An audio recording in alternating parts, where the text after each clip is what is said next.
Pratishtha, and today I am presenting my topic, which is dynamic memory allocation. So first we need to understand what is dynamic memory allocation. इसके दो types होते हैं, एक होता है static और एक होता है डायनामिक। मेमोरी एलोकेशन हम तब करते हैं जब हम एक स्पेसिफिक जगह जो है अपने प्रोग्राम में, अपने कंप्यूटर में रिजर्व कर लेते हैं किसी मेमोरी के लिए। तो फर्स्ट स्टैटिक मेमोरी एलोकेशन वो होती है जिसमें जो हमारी जो इन्फॉर्मेशन है वो हम चेंज नहीं कर सकते। अगर हमने कुछ स्टोर किया है कंप्यूटर के अंदर तो वो कंपाइलेशन के टाइम पे ही स्टोर होगा और उसे हम रन टाइम में हम उसे चेंज नहीं कर सकते। इसमें एलोकेशन जो होती है वो फास्ट होती है, ये सब हम जल्दी कर सकते हैं, पर ये लेस फ्लेक्सिबल होती है। अगर हमें बाद में कोई चेंजेस करना है तो हम वो नहीं कर सकते। इसमें फिक्स मेमोरी होती है, इसका जो साइज़ है वो भी हम चेंज नहीं कर सकते।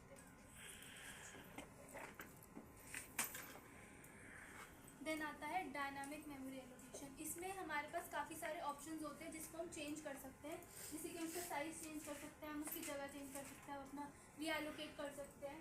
इसमें और एक मेन डिफरेंस जो होता है स्टैटिक और डायनामिक में वो होता है स्टैटिक की जो मेमोरी होती है वो स्टैक में स्टोर होती है और जो डायनामिक मेमोरी होती है वो हीप में स्टोर होती है। इनका डिफरेंस यही होता है, स्टैक जो है वो उसमें हम चेंजेस नहीं कर सकते और वो फिक्स्ड होता है, और हीप में हम काफ़ी सारे चेंजेस कर सकते हैं।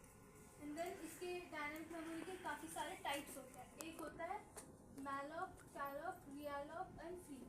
अब इसके टाइप्स देखते हैं। इसका कैरेक्टरिस्टिक्स यही है कि ये हाईली फ्लेक्सिबल होता है, इसको हमें बार बार हमें फ्री यूज़ करना पड़ता है ताकि जो है प्रोग्राम में डिफ़िकल्टीज ना आए। एंड इसमें प्रॉब्लम ये है कि ये इसमें मेमोरी लीक हो सकता है।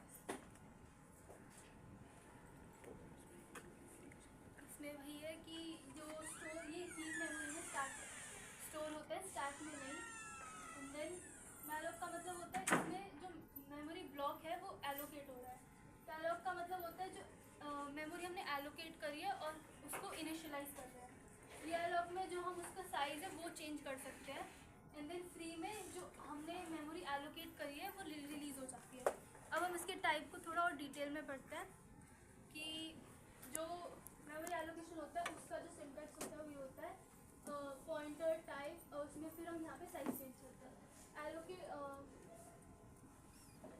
इसमें जो होता है जो भी हम साइज देते हैं वो हम उसके अकॉर्डिंग एलोकेट कर सकते हैं।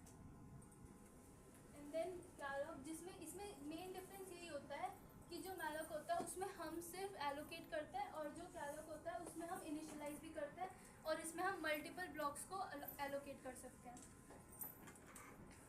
रीएलोकेशन में हमने जो मेमोरी एलोकेट करी है उसका हम साइज चेंज कर सकते हैं। इसमें जो पहले से जो डेटा दे रखा है उसमें चेंजेस होते हैं। ये उसका सिंटैक्स है, एग्जाम्पल है जिसमें हमने 5 to 10 करा है इंटीजर को। एंड देन फ्री होता है जिसमें जो हमने पहले जो मेमोरी एलोकेट करी थी वो फ्री हो जाती है और वापस 0 हो जाती है, विच इज नल। ये उसके समरी है जो अभी तक एक्सप्लेन करा था। जो स्टैटिक है वो कंपाइल टाइम पे एलोकेट होती है, डायनामिक रन टाइम पे होती है। मेमोरी जो है वो स्टैक में एलोकेट होती है और डायनामिक में हीप में। साइज फिक्स्ड होता है स्टैटिक एलोकेशन में और डायनामिक में वेरिएबल होता है। एंड देन फंक्शन जो होते हैं वो उसमें कोई यूज़ नहीं होते, पर डायनामिक एलोकेशन में हम 4-5 फंक्शन यूज़ करते हैं। स्टैटिक में फ्लेक्सिबिलिटी नहीं होती और डायनामिक में होती है।